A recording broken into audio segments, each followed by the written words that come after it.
로마서를 통해서 우리가 신앙의 깊이와 또 우리 복음의 본질을 더욱더 잘 알아서 우리 신앙이 온전해지고 하나님 앞과 또 사람 앞에서 온전한 그리스도인의 모습을 갖추기를 바랍니다. 네, 감사합니다.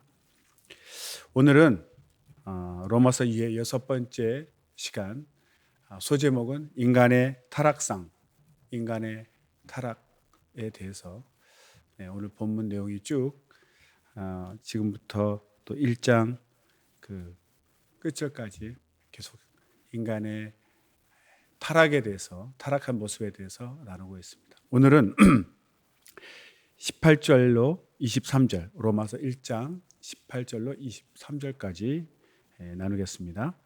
다 같이 읽겠습니다. 시작. 하나님의 진노가 불의로 진리를 막는 사람들의 모든 경검치 않음과 불의에 대하여 하늘로조차 나타나느니 이는 하나님을 알만한 것이 저희 속에 보임이라. 하나님께서 이를 저희에게 보이셨느니라. 창세로부터 그의 보이지 아니하는 것들 곧 그의 영원하신 능력과 신성이 그 만드신 만물에 분명히 보여 알게 되나니 그러므로 저희가 핑계치 못할지니라. 하나님을 알되 하나님으로 영화롭게도 아니하며 감사치도 아니하고 오히려 그 생각이 허망하여지며 미련한 마음이 어두워졌나니 스스로 지혜 있다 하나 우준하게 되어 썩어지지 아니하는 하나님의 영광을 썩어질 사람과 금수와 버러지 형상의 우상으로 바꾸었느니라. 아멘. 예.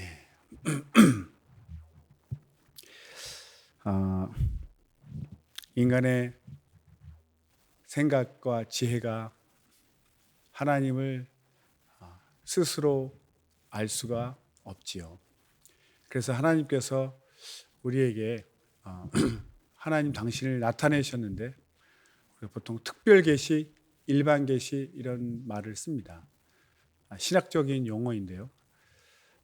특별 계시는 우리가 다 아시겠지만 예수님을 통한 하나님의 아들을 통한 진리를, 영적인 진리를 깨닫게 해주시는, 그래서 예수님을 통하지 않고서는 깨달을 수 없는 것이죠. 그런 것은 이제 특별한 계시, 특별 계시라고 하는 것이고, 일반 계시라는 것은 만물을 통해서 모든 인간들에게 하나님을 알 수 있도록, 하나님의 신성과 능력을 알 수 있도록 나타낸 것을 이제 일반 계시라고 합니다. 특별 계시는 예수님을 통한, 즉 예수님을 믿는 그리스도인들에게 허락하신 계시죠. 예수님을 믿으니까, 믿지 않는 자들은 예수님 말씀을 믿지 않기 때문에 듣지 않습니다. 그래서 그들은 깨달을 기회가 없죠. 자기가 믿기 전에는 예수님의 말씀을 들을 기회가 없죠. 마음의 말씀을 듣고자 하지 않기 때문에 특별 계시가 없는 것이 아니라 그 안에 들어올 수가 없기 때문에 깨닫지 못한다는 것이고요. 그러나 믿는 사람, 믿지 않는 사람을 떠나서 모든 사람들에게 일반적으로 다 알 수 있도록 만물을 통해서 나타낸 것을 이제 일반 계시라고 합니다. 그러나 이제 일반 계시로는 구원을 받는 것이 아니라 특별 계시, 예수님을 깨닫고 믿는 자에게 구원이 허락되는 것이죠. 네, 특별 계시와 일반 계시를 간략하게 소개해 드렸습니다. 이제 말씀으로 들어가도록 하겠습니다. 1장 18절에 보면 하나님의 진노가 불의로 진리를 막는 사람들의 모든 경검치 않음과 불의에 대하여 하늘로조차 나타나나니. 이 말씀 중에 하나님의 진노 이런 말이 있죠. 하나님의 진노. 하나님의 진노라고 하지만 사실 단어는 인간들이 그 노여움을 나타낼 때, 사람의 노여움을 나타낼 때 쓰는 단어와 사실 같은 단어입니다. 그러나 하나님의 진노가 될 때는 조금 의미가 달라지죠. 사람들은 성경에도 나와 있지만 자기의 어떤 욕심, 자기의 사적인 감정으로 분노를 내고 또 자기 뜻을 이루기 위해서 가짜 분노, 그러니까 자기 뜻을 이루기 위해서 막 화난 척도 하고, 결국은 이제 자기를 위한 이기적인 분노를 내죠. 사람들은 이기적인 분노를 내지만 하나님의 분노는, 하나님의 진노는 그렇지 않습니다. 하나님은 본질적으로 의로우신 분이기 때문에 그분은 사사로운 분이 아니고 의롭고 공의로우신 분이기 때문에 그분의 진노 또한 공의로운 분노, 거룩한 분노입니다. 그래서 우리가 우리가 잘못했을 때, 우리 인간은 원래 하나님 계명 따라 선하고 의롭게 살도록 지음받았지만 인간이 타락했지 않습니까?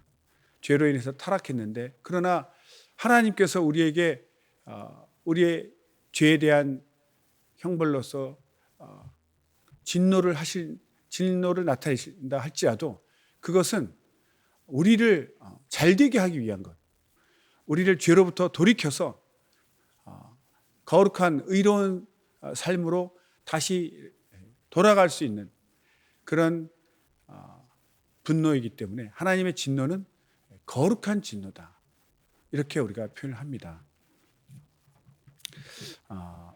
결과를 보면 인간들의 어떤 사사로운 분노는 결과적으로 자기를 위한 것이지만, 이기적인 것이지만, 하나님은 우리를 위해서 진노하셔서 항상 결과가 우리에게는 좋은 결과가 나옵니다.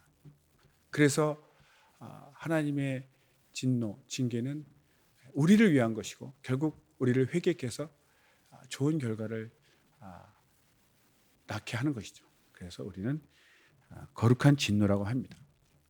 부모가 자녀를 이렇게 맴매해도 기본적으로는 자녀에 대한 사랑의 매죠. 사랑의 매. 그래서 거기에 이제 부모의 사적인 감정과 잘못된 감정이 들어가기 때문에 아이들이 고맙게 여기지 않고 상처를 받는 것이죠. 그래서 그것은 인간은 온전치 않습니다. 그러나 하나님은 우리를 전적으로 사랑하시기 때문에, 또 그분 속성이 의롭고 공의로우신 분이기 때문에 그분의 진노는 거룩한 진노, 우리를 위한 진노라고 우리가 볼 수 있습니다. 그러니까 하나님께 징계받고 그런 것을 두려워할 필요는 없는 거죠. 그 당시에는 징계가 아프고 쓰지만 결과적으로 우리를 의로운 생활로 회개케 하는 그런 사랑의 징계다 생각하시고 받으면 정말 감사가 넘칠 수 있다고 생각합니다.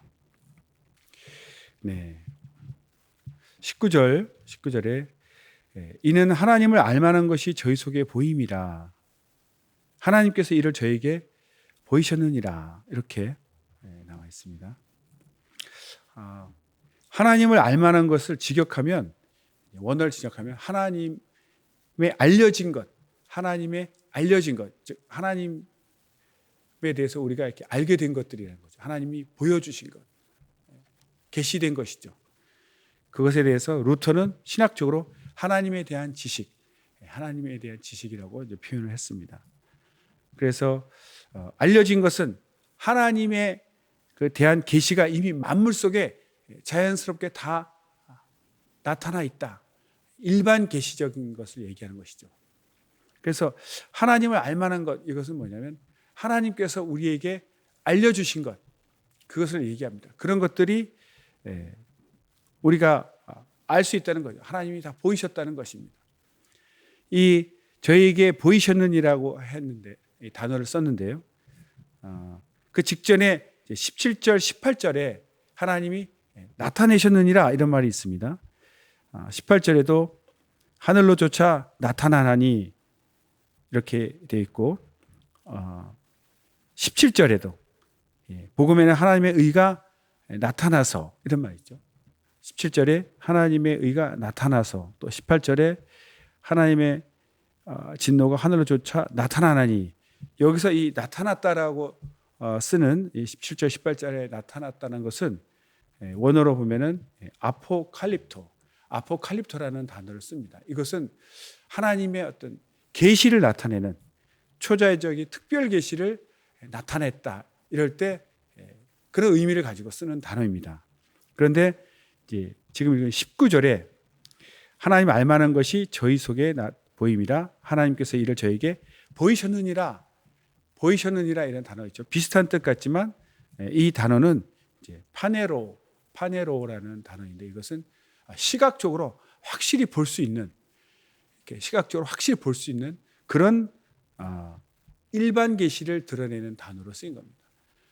그러니까 앞에 17절 18절의 동사 나타내다 아포칼립토는 초자연적인, 그러니까 사람의 눈으로는 알 수가 없는 거죠. 그런 특별 계시를 나타냈다 할 때 쓰는 단어이고 19절에 나오는 파네로는 시각적으로, 그러니까 일반 눈으로 볼 수 있는 거죠. 만물에 나타난 것은 눈으로 볼 수 있습니다. 이렇게 만물에 나타난 일반 계시를 나타낼 때는 파네로라는 단어를 썼습니다. 그래서 이렇게 하나님 알만한 것이, 하나님이 우리에게 당신의 어떤 능력과 신성을 이렇게 드러내셨다는 거죠. 우리가 알 수 있도록, 다른 말로 하면 부인할 수 없도록 이렇게 드러내셨습니다. 더 자세하게 20절 보면 창세로부터 그의 보이지 아니하는 것들 곧 그의 영원하신 능력과 신성이 그 만물에 만드신 만물에 분명히 보여 알게 되나니 그러므로 저희가 핑계치 못할지니라. 일반 계시에 대해서 계속 얘기하고 있습니다. 지금. 그래서 하나님께서 그 보이지 않는 능력과 신성을 만물에 드러냈다고 지금 설명하고 있습니다. 그래서 핑계치 못한다. 여기서 조금 특이한 것은 만물은 하나님의 속성과 신성, 그 능력과 신성을 다 포함하고 있죠. 그런데 사실 하나님의 능력과 신성은 보이지 않는 것입니다. 그럼 보이지 않는 것들이 만물에는 다 보인다. 이렇게 보이지 않는 것이 보인다라는 이렇게 반대적인 단어를 썼지 않습니까? 이런 표현이 바로 이제 모순 표현이라고 합니다. 모순 어법이라고 하는데 영어로는 이제 악시모론이라고 하는데 이것은 앞에 분명히 보이지 않는 그런 영원하신 능력과 신성이 만물에 분명히 보여 알게 돼 있다. 아니 보이지 않는 것이 보인다고 이렇게 하죠. 이런 것이 이제 헬라적인 표현입니다. 헬라 철학적인 이제 표현인데 그런 배경이 이제 있는 거죠.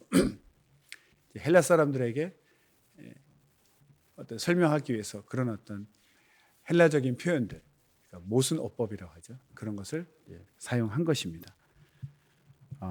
헬라 철학자 아리스토텔레스는 모순 어법을 사용해서 이렇게 표현했다고 합니다. 볼 수 없는 신은 그의 사역 자체로서 보여지게 된다. 비슷한 표현이죠. 이런 표현을 씀으로써 이해를 더 쉽게 하기 위한 것이죠. 하나님의 속성은 만물에 반영되어 있고 인간은 지성, 헬라어로 누스라고 합니다. 지성을 통해 이해하게 된다. 그러니까 하나님의 그 만물이 속성이 일반 계시로 만물에 다 드러나 있고 사람들은 하나님이 주신 이 지적인 능력으로 하나님을 알 수 있게 된다는 것이죠. 그래서 일반 계시를 하나님이 하신 목적은 첫째, 사람들 하여금 창조주께 영광 돌리기 위해서, 경배와 영광을 돌리기 위해서. 두 번째는 사람들이 핑계치 못하도록, 본문 말씀처럼 핑계치 못하도록 일반 계시를 허락하셨다. 이렇게 우리는 말합니다. 우리가 조금만 생각을 깊이 하고 오늘 말씀처럼 지성을 사용해서 조금만 만물을 탐구해 보면 인간이 정말 상상 못하는 정말 어마어마한 신비로움과 그 능력이 있다는 것을 우리가 알 수 있죠. 꽃들도 저희가 봅니다. 저희 교회도 이제 예쁜 꽃들이 있는데 자기가 꽃이라는 걸 알 수 있을까요? 알고 있을까요? 하지만 그 꽃들이 정말 그 흙에서 나왔는데 꽃 색깔을 보면 정말 형형색색 빨간 꽃, 흰 꽃, 노란 꽃, 보라색, 얼마나 아름다운 그런 색깔들이 나옵니까? 그러니까 줄기를 이렇게 잘라봐도 색깔이 없어요. 꽃이 필 때만 그 색깔이 나옵니다. 같은 바닷물을 먹고 자라는 생선도 다 모양이 다르고 맛이 다르지 않습니까? 같은 풀을 뜯고 먹는 초식동물도 다 그 고기 맛이 다르고, 심지어는 우리가 지구에 있으니까 이렇게 중력 때문에 탁 떨어뜨리면 바닥에 딱 떨어지죠. 그게 중력입니다. 우리는 이 중력 하에서 자랐기 때문에 물건이 떨어진다는 건 당연하게 여기지만, 조금만 하늘로 올라가서 무중력 공간이 되면 떨어지지 않습니다. 그냥 둥둥 떠다니죠.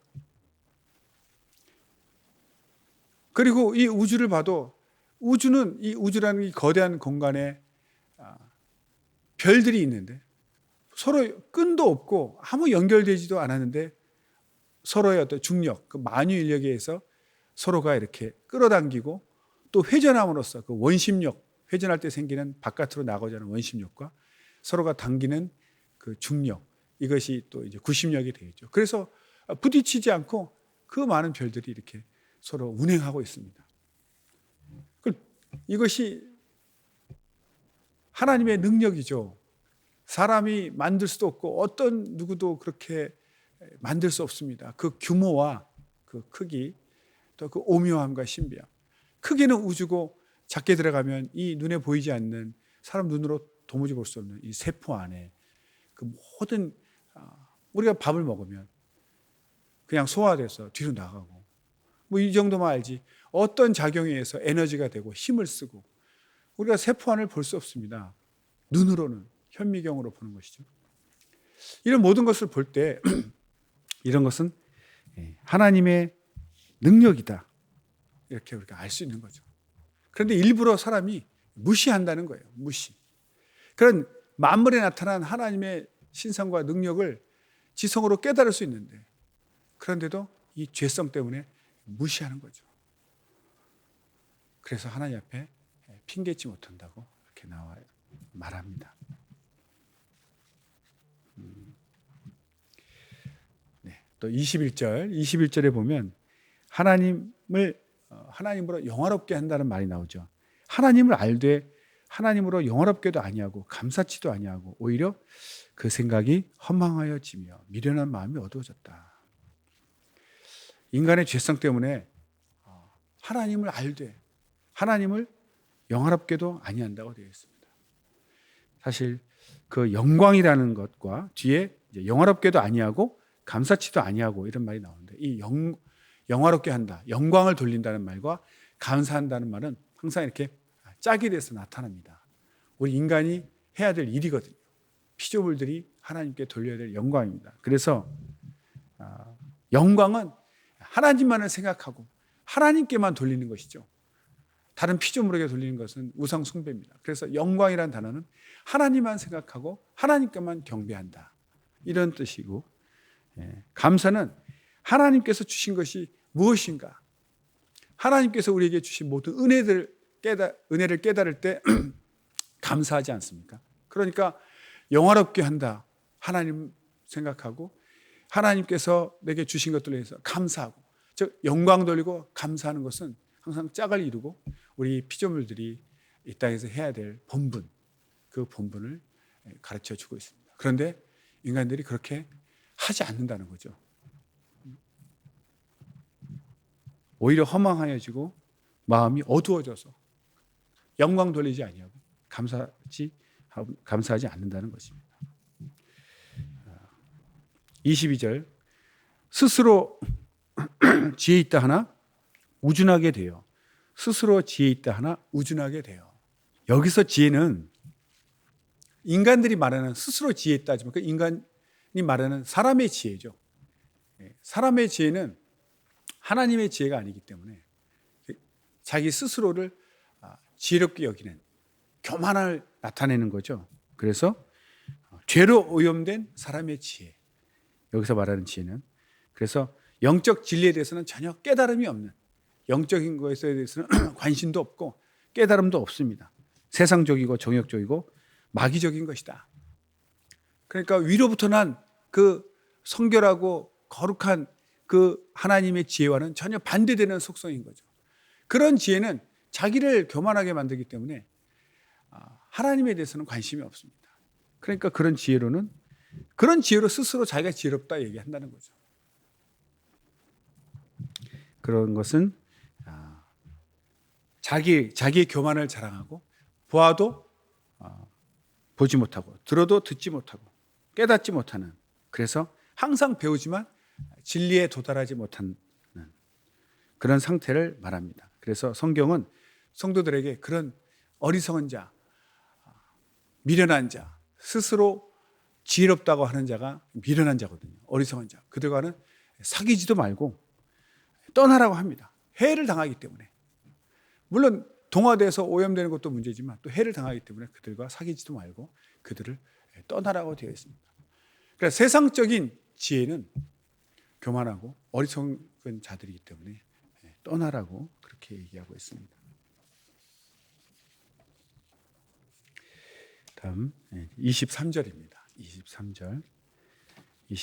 썩어지지 아니하는 하나님의 영광을 썩어질 사람과 금수와 버러지 형상의 우상으로 바꾸느니라. 인간이 받은 가장 큰 그 은혜가 무엇이냐면 우리가 하나님의 형상으로 지음받았다는 것입니다. 모든 피조물들은 각각 고유의 형상, 그 모양대로 지음을 받았는데 인간만은 우리 고유의 형상이 없고 하나님의 형상, 하나님께서 우리의 모양대로 우리가 사람을 만들고, 그러니까 우리의 형상은 우리 고유의 형상이 아니라 하나님의 형상입니다. 하나님의 아들의 형상을 본따서 만들었기 때문에 인간으로서는 모든 피조물보다 가장 어떤 영예로운 영광을 얻은 것이죠. 우리가 하나님을 닮았다는 겁니다. 그런데 인간은 반대로 그것을 깨닫고 하나님께 감사를 해야 되는데 반대로 하나님을 인간의 형상으로 만들어버리는 것이죠. 하나님을 사람의 형상으로 만들어버리는 것은, 이것은 하나님을 모독하는 일이죠. 인간이 하나님의 형상이 된 것이 우리에게 영광인 것과 마찬가지로 반대로 하나님으로 섬겨야 되는데 사람의 모습으로 이것이 하나님이다 이렇게 하고 인간의 모습, 심지어는 그 피조물, 짐승의 모습, 또 새, 금수, 짐승과 그 새 또는 파충류, 뱀이나 이런 거죠. 이런 모습으로 만들어 버렸어요. 그러니까 피조물, 사람의 모양으로 만들어 놓고 사람을처럼 해놓고 이것이 하나님이다 하는 것은 하나님께 큰 모욕적인 일이죠. 인간이 그렇게 죄를 짓고 있는 것입니다. 로마의 신들 보면 다 사람하고 똑같이 생겼죠. 그러니까 신을 사람 수준으로 다 격화시킨 것이죠. 능력만 이제 불사의 능력, 축제하는 능력만 있는 것이고, 이런 것들이 다 하나님을 인간 수준으로 내렸기 때문에 이것은 하나님께 큰 불경스러운 일이 되는 것입니다. 그래서 우리는 하나님의 영광, 하나님의 그 창조는 하나님의 영광을 드러내기 위한 것입니다. 그래서 지음받은 우리 모든 피조물들은 하나님께 영광을 돌려야 될 직분, 사명이 있는 것이죠. 특별히 인격체로 지어진 이 사람이나 천사는 더욱더 하나님께 영광 돌리는 그 일을 해야 됩니다. 이런 말씀을 우리가 배우면 과연 정말 내가 죄인이었구나, 아니 죄인이구나. 모든 피조물의 그 본분이 하나님을 높이는 것, 하나님께서 창조를 하신 것은 하나님의 영광을 드러내고 하나님께 경배하기 위해서 창조하셨는데, 이 창조된, 이 피조된 우리 인간이 과연 그것을 사명으로 깨닫고 하나님께 영광을 돌리고 있는가? 그렇지 못하다는 것이죠.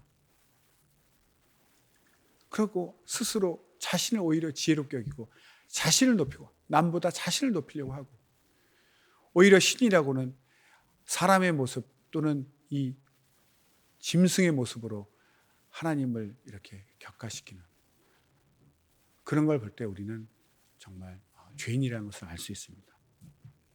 그런 죄인을 위해서 하나님께서 아들을 보내셔서 죄값을 치르시고 우리를 구원해 주셨죠. 이제는 우리가 깨달았기 때문에 더 이상 나를 높이는 자가 아니라 하나님께 영광을 돌리고 하나님께 감사하는 자, 오직 하나님만 높이고 하나님이 내게 주신 은혜들을 기억하며 감사하는 것, 이것이 우리 이 땅에서 우리가 해야 할 일입니다. 그런 우리의 모습을 보고 그리스도인들이 진정으로 그런 모습을 보일 때 세상 사람들이 또 우리의 모습을 통해서 하나님을 알 수 있는 것이죠. 그런데 세상에서 하나님을 드러내야 될 빛과 소금이 되어야 될 그리스도인들이 세상 사람보다 더 이기적이고 자신을 위한다면 그들은 절망입니다. 어떻게 하나님을 발견할 수 있겠습니까? 그런 이기적인 삶을 사는 그리스도인들이 전도를 할까요? 한다손 치더라도 사람들이 그 전하는 말 내용과 그리스도인의 삶이 전혀 맞지 않기 때문에 오히려 비웃고 하나님 안 계신가 보다. 너의 삶을 보니 네 말과 행동이 맞지 않는 거 보니 하나님 안 계신가 보다. 이렇게 오히려 지옥 자식들에게 하는 엄청난 죄를 우리가 지을 수 있습니다. 그래서 우리는 항상 깨어 있어야 되는 것이죠. 하나님은 우리가 정말 눈으로 볼 수 있는 분이 아니시죠. 우리의 감각과 우리의 지성으로 알 수 있는 분이 아닙니다. 그분은 무한한 분이시고 그래서 우리 유한한 피조물의 능력으로는 알 수가 없는 것이죠. 그래서 하나님께서 우리에게 계시되어 주시고 알려주셔야만 우리가 알 수 있습니다. 우리가 일반 계시를 통해서는 하나님을 더듬어 알 수 있지만 신성을 알 수 있지만 그러나 진정 그가 누구신지 우리가 죄인인 것과 하나님께서 우리 죄를 위해서 구원하러 아들을 보내신 것은 예수님을 통한 특별 계시, 주님을 만나야만 진정으로 깨닫고 우리가 믿을 수가 있는 것입니다. 이 우주 만물을 만드신 것은 정말 이걸 누가 이렇게 만들었을까? 이런 궁금증이 들지 않습니까? 이 우리 안에 세포들 또 만물들, 우주 이 모든 그 운행 법칙을 보면 그 신비로움에 대해서 이 과연 누가 만들었을까? 이런 생각이 들죠. 우리 지성이 이 지성조차도 하나님 우리에게 심어주신 것이거든요. 하나님을 더듬어 알 수 있도록 하나님의 만물에 나타난 능력 그 신성을 깨달을 수 있도록 지성을 심어주셨는데 그 지성으로 알 수 있습니다. 그런데 무시하는 거죠. 죄성 때문에, 죄 때문에. 하나님을 그래서 우리가 거기서 정말 하나님 계신가 보다 그러고 하나님을 찾아야 되는데 우리가 무시하고 찾지를 않는다는 것이죠. 그것이 바로 죄 때문에 그렇습니다. 그래서 이런 우주를 또는 세포를 이 만물을 어떻게 이 신비로운 세계를 만들으셨을까? 그것은 바로 하나님이시다라고 하나님이 아니고서는 절대자가 아니고서는 이런 일을 할 수가 없다라고 생각하는 그런 지혜를 우리가 얻어야 되는 것입니다. 그리고 그런 것을 우리가 신학적으로 제1원인, 지성적 동인이라는 말을 쓰고 제1원인은 바로 전능자 하나님이시다 이렇게 얘기합니다. 그리고 좀 더 우리가 알아야 될 것은 진리를 포기하면 오류가 무한히 증가한다. 그러니까 진리를 포기하면 거기서 멈추는 것이 아니라 잘못된 쪽으로 무한히 더 빠져가는 것이죠. 그래서 스스로 지혜롭다 여기지만 그것이 오히려 일반 상식으로 볼 때도 너무나 어리석기 짝이 없는 쪽으로 마구 흘러간다는 것이죠. 그 예를 옛날 야만인들은 그 태양과 달을 숭배했습니다. 정말 태양이 없으면 살 수가 없고 달이 없으면 농사를 지을 수가 없었죠. 그런 것들을 아는 겁니다. 우리가 다가갈 수도 없었지만 그 어마어마한 그 에너지와 능력을 알기 때문에 태양과 달을 숭배했어요. 오히려 그런 것은 정말 순진한 부류에 속한다는 거죠.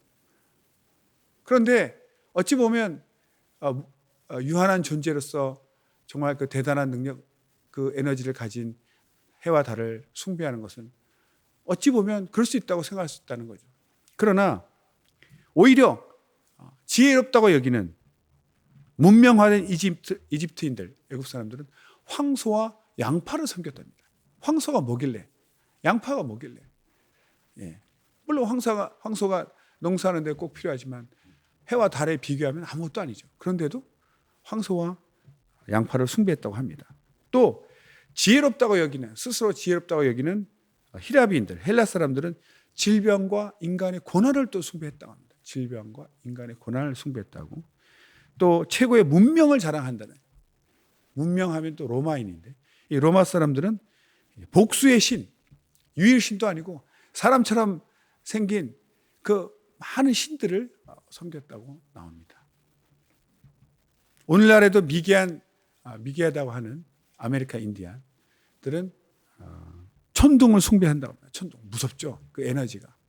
그렇지만 머리가 좋은 중국인들은 귀신을 섬긴다고 합니다. 귀신. 이렇게 이것은 또 하나는 이제 철학자들 가운데 기독교로 개종한 사람이 거의 없답니다.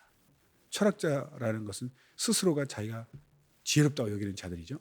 그런 사람들 중에 예수님을 믿는 사람이, 개종하는 사람이 거의 없다고 합니다. 결국 무슨 말이냐면 스스로 지혜롭다고 여기는 사람들이 오히려 그 교만이 심각한 어리석음, 오히려 교만하지 않으면 그런 어리석음에 빠지지도 않을 텐데 스스로 교만하다고, 스스로 지혜롭다고 여기는 사람들은 교만해져서 일반 사람들보다 더 어리석은 그 어리석음에 빠지게 된다는 것입니다. 그런데도 깨닫지 못한다는 것이죠. 그래서 하나님의 존재에 관한 단순한 진리를 무시하고 스스로 지혜롭게 여긴 사람들의 결과는 더 큰 오류에 빠지게 된다는 것입니다. 그래서 우리는 보이지 않는 하나님은, 영이신 하나님은 영적으로 우리가 믿음으로 섬겨야 되는 것이지, 그것을 형상화한다는 것 자체가, 사람은 자꾸 보고 싶어 하죠. 눈으로 볼 수 있는 형상화한다는 것 자체. 눈으로 보이는 것은 뭐 지어낸 것이든지 보이는 사람이든지 뭐 피조물로 하겠죠. 이 모든 것들이 영이신 하나님을 모욕하는 것이고 격하시는 것이고, 그래서 우리는 그것은 바로 범죄하는 것입니다. 하나님은 영이신 분이기 때문에 영적으로 믿음으로 섬겨야 되는 것입니다. 우상은 거짓 스승입니다. 우상 숭배는 하나님 앞에 큰 범죄이기 때문에 상을 만들지 말고 그 상을 경배해서는 안 됩니다. 오직 믿음으로 하나님을 섬기는 참된 그리스도인이 되시기를 바랍니다.